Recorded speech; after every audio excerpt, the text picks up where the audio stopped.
नमस्कार दोस्तों, welcome back to our channel. Friends, मैं आप सबका अपने चैनल स्टॉक्स फॉर लाइफ पर बहुत स्वागत करता हूं। Welcome to STFL family.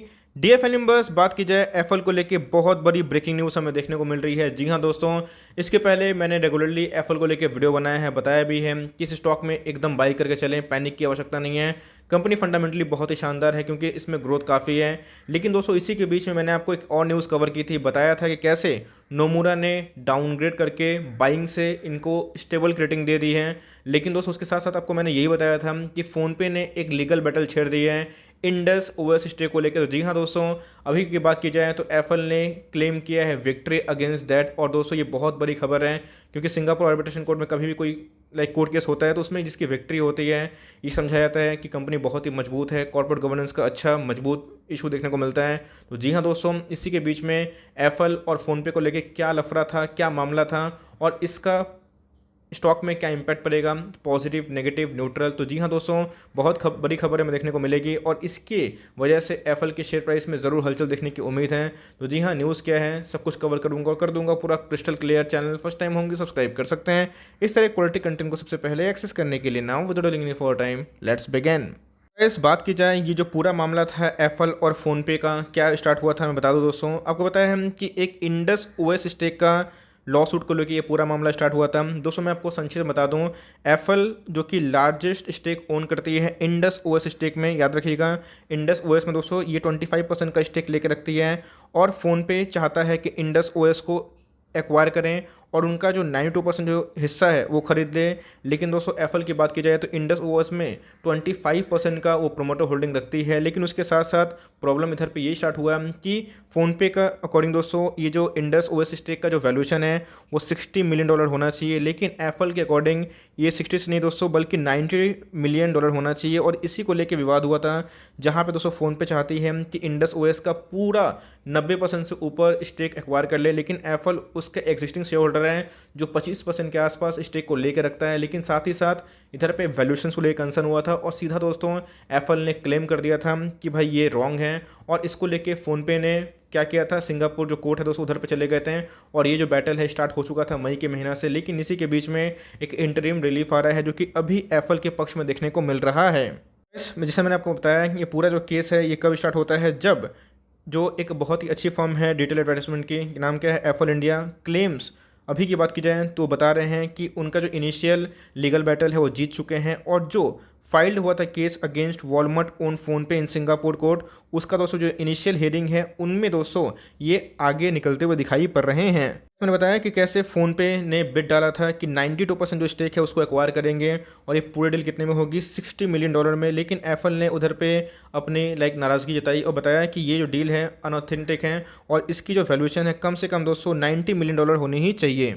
ये हुआ दोस्तों, इसी के वजह से दोनों बड़ी बड़ी जाइंट कंपनी चले गए थे सिंगापुर आर्बिट्रेशन कोर्ट। और उधर पे दोस्तों जो इंटरिम लिफ्ट देखने को मिल रहा है ये एफएल के पक्ष में देखने को मिल रहा है और एफएल ने इसको बताया भी है। लेकिन इसके अगेंस्ट में फ़ोनपे ने थोड़ा सा बोला है कि ये अनऑथेंटिक है और इधर पे रिफ्यूटेड का जो सिंबल है दोस्तों ये देखने को मिला है। लेकिन इसी में अगर आप देखें तो ये 25% का स्टेक ओन करती है इंडस ओएस स्टेक में और इनका मानना है कि वैल्यूएशन जो कंपनी पे कर रही है फ़ोनपे वो बहुत ही लोअर है। ऐसा आप देख सकते हैं कि एफएल की बात की जाए, एजीपीएल उन्हीं का नाम है, has attended 7+ court meeting held in Singapore high court from 19 May to June 18। As of 18 June PhonePe has clearly lost the corporate legal battle in Singapore. तो जी हाँ दोस्तों, अगर आप देखें तो इंटरिम जो रिलीफ है वो एफएल के पक्ष में देखने को मिल रहा है। अब दोस्तों ये जो केस है ये अपने आप में खास इसलिए है क्योंकि एफएल के शेयर प्राइस में गिरावट हमें देखने को मिल रही थी। और ये सिलसिला कब से स्टार्ट हुआ था, जब इनके Q4 के नंबर्स आए थे। नंबर्स बहुत ही फैंटास्टिक थे, मैं बोलूँगा आउटस्टैंडिंग थे, इतना एक्सपोनेंशियल ग्रोथ कोई नहीं देता है। और इसके पहले मैंने आपसे बहुत न्यूज़ साझा की, बताया भी है कि इनके सीईओ ने कैसे बताया है कि 25 से 30% इनका सालाना ग्रोथ एकदम ख़राब वे में भी अगर होता है तो ये रहेगा। तो ऑफकोर्स कोई कंपनी अगर 25-30% के ग्रोथ रेट से आगे बढ़ेगी तो आने वाले कल में गैस वो बहुत तेज़ हो सकती है। लेकिन इसको एएसएम लिस्ट में डाल दिया गया था जिसकी वजह से वॉल्यूम्स की प्रॉब्लम्स की वजह से लोग लॉन्ग नहीं कर पाते हैं और इधर पे शॉर्टर्स को बहाना मिलता है। लेकिन कंपनी की बात की तो फंडामेंटली बहुत ही शानदार थे। लेकिन दोस्तों ये जो न्यूज़ है ये अपने आप में बहुत ही अच्छी है और एफएल के शेयर प्राइस को ये फेवर ज़रूर कर सकती है। ऐसा नहीं है कि कल से कल ये अपर सर्किट मारना स्टार्ट कर देगा। जैसे बताया कि जब एएसएम लिस्ट में होता है तो उसमें कुछ फ़िल्टर का प्रॉब्लम होता है, ट्रेडिंग थोड़ी कम हो जाती है और जिसकी वजह से ऑपरेटर बड़ा गेम नहीं खेल पाते हैं। लास्ट डे की बात कीजिए तो हमें फ्लैट देखने को मिल रहा था। इन लॉन्ग रन के लिए दोस्तों एफएल बहुत ही शानदार कंपनी है और जिस हिसाब से कंपनी आगे एक्सपोनेंशियल ग्रोथ कर रही है, मैं इसको लेकर बहुत ही ऑप्टिमिस्टिक हूँ, खुल के बोल रहा हूँ। और आने वाले कल में गाइस अगर आप इसको होल्ड करते हैं तो आपको छोटी मोटी गिरावट से पैनिक नहीं होना है। कंपनी ने जब से लिस्टिंग दी है उसके बाद अगर आप देखें तो 500% के आसपास, 600% के आसपास रिटर्न डिलीवर किया था। उसके बाद एक गिरावट हुई। ऑफकोर्स कोई स्टॉक अगर भागता है तो गिरता भी है। स्टॉक मार्केट में 15, 20, 25% गिरावट एकदम नॉर्मल सी बात है, लेकिन अच्छा स्टॉक होता है गाइस तो बाउंस बैक जरूर करती है। बेस्ट एग्जांपल क्या है, बजाज फिनसर्व का चार्ट। तो जी हाँ दोस्तों, कोविड के पहले ये 10,000 का स्टॉक हुआ करता था। उसके बाद ये स्टॉक आपको 4,000 के आसपास देखने को मिला था। 50% से ज़्यादा ये स्टॉक में कहानी टूट चुकी थी। उसके बाद जिन्होंने होल्ड दिखाया, पेशेंस दिखाया, दम दिखाया, इसको होल्ड किया, ऑफकोर्स वो बहुत चैलेंजिंग मोमेंट था। लेकिन दोस्तों 1-1.5 सालों के बाद अगर आप देखें तो वही स्टॉक ने दोस्तों लगभग 200% रिटर्न बना के दिया। तो यही होता है एमओएस की ताकत। और दोस्तों एफएल आपको बहुत ही रिजनेबल प्राइस में मिल रहा है, ऐसा मैं बोल सकता हूँ। दोस्तों अगर आप देखें कंपनी में एक्सपोनेंशियल ग्रोथ रेट हमें देखने को मिलता है। कंपनी बहुत तेजी से आगे बढ़ रही है। अगर आप देखें कंपनी के बॉटम लाइन, टॉप लाइन बहुत तेजी से बढ़ रहे हैं। टॉप लाइन की बात की जाए ऊपर है दोस्तों, बॉटम लाइन की बात की जाए बहुत ही अच्छा है। जैम्प की बात की जाए, बॉबल एआई की बात की जाए, इनके एक्विजिशन के बाद दोस्तों एफएल एक्वायर भी कर रही है। तो इससे क्या होगा, इनके रेवेन्यू में एडिशन होगा और लॉन्ग रन में क्या ऐसे बहुत पैसा बना के दे सकती है। तो मेरे हिसाब से कंपनी में काफ़ी ग्रोथ भी है। कंपनी के जो फाइनेंशियल मैट्रिक हैं काफ़ी तक प्रॉमिसिंग है। अगर आप देखें तो कंपनी का फाइनेंशियल मैट्रिक 37 के आसपास है। इनके आरओसी की बात की जाए 27 के आसपास है। करंट रेशियो की बात की जाए तो 1 के ऊपर है। और बात की जाए डेट की तो जी हाँ 0.33 है। लेकिन जिस हिसाब से कंपनी ग्रोथ कर रही है और जिस हिसाब से कंपनी आगे बढ़ रही है, यही बतलाता है कि आने वाले कल में गाइस एफएल बहुत तेज हो सकती है। तो अगर आप देखें कंपनी के प्रोमोटर होल्डिंग की बात की जाए तो 62% के आसपास इनको मिलती है। मेजोरिटी ऑफ द स्टेक है प्रोमोटर ने ले रखा है। अगर आप देखें कंपनी के एफआईएस के होल्डिंग तो जी हाँ दोस्तों 17% के आसपास हैं।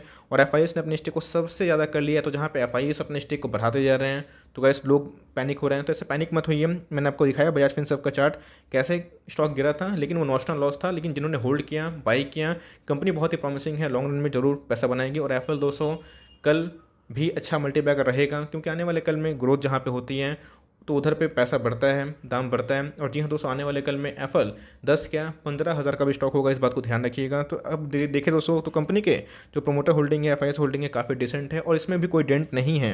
अगर 1 वीक के चार्ट की बात की जाए, ऑफकोर्स लिस्टिंग नहीं है तो 1 मंथ के चार्ट में बोलिंजर बैंड उतना डिसेंट देखने को नहीं मिल रहा। लेकिन 1 वीक की चार्ट की बात की जाए तो जी हाँ अपने एकदम दोस्तों निचले भाव को ट्रेड कर रहे हैं। अगर आप देखें मीडियन के नीचे दोस्तों जो लोअर बैंड है उसको टच करते हुए देखने को मिल रहा है। मैं बोलूँगा कि आइडियल टाइम देखने को मिल रहा है। हो सकता है कि फर्दर और गिरावट हो जाए, लेकिन इस गिरावट से डरना नहीं है।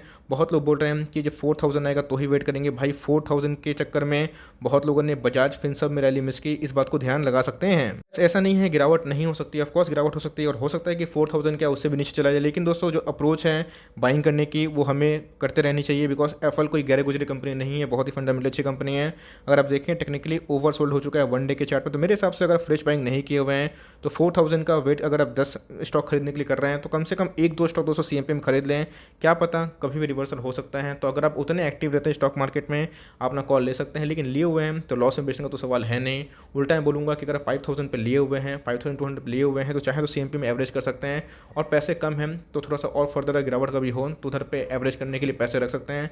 लेकिन लॉन्ग लेंगे गाइस, कंपनी बहुत ही अच्छी है। तो मेरे हिसाब से अगर 4,000 का वेट कर रहे हैं तो चाहे तो कर सकते हैं, बट मेरे हिसाब से एक प्राइस रेंज से अच्छा आप इधर पे खरीद सकते हैं और उधर पे जाएं तो थोड़ा बल्क कर सकते हैं। लेकिन दोस्तों जब ये रिवर्सल मारेगी आने वाले 2 महीना 3 महीना में तो ये बहुत तेज़ हो जाएगी, इस बात का ध्यान रखिएगा। तो एक्मुलेशन का मौका है, आप चाहे तो एक्मुलेट कर सकते हैं या फिर अपना लाइक जो प्रतिक्रिया है वेट एंड वॉच का वो भी कर सकते हैं। बट कंपनी में लॉस मत निकलिएगा, कंपनी फंडामेंटली बहुत ही अच्छी है, आपके पैसे जरूर बनाएंगे। For timing that's the end of the video. I hope दोस्तों वीडियो आपके लिए हेल्पफुल था।